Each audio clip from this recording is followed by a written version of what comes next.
आपण पाहत आहात सत्यदर्शन न्यूज। रेमल चक्रीवादळाने आतापर्यंत घेतले 36 बळी, मिझोरामला बसला सर्वाधिक तडाखा। पश्चिम बंगालच्या किनारपट्टीवर रेमल नावाचं चक्रीवादळ धडकल्याने येथील आजूबाजूच्या परिसरातील नागरिकांमध्ये एकच धांदल उडाली आहे। रेमल चक्रीवादळामुळे आजपर्यंत 36 जणांचा मृत्यू झाल्याची माहिती समोर येत आहे। रेमल चक्रीवादळाचा सर्वाधिक फटका हा मिझोराम या राज्याला बसला आहे।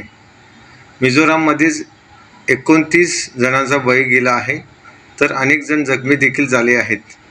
दरम्यान मदत पथकांनी आतापर्यंत 27 जणांचे मृतदेह बाहेर काढले असून रेमलचा फटका बसलेल्या ठिकाणी शोध आणि बचाव कार्य सुरू असल्याने मृतांची संख्या वाढण्याची शक्यता आहे।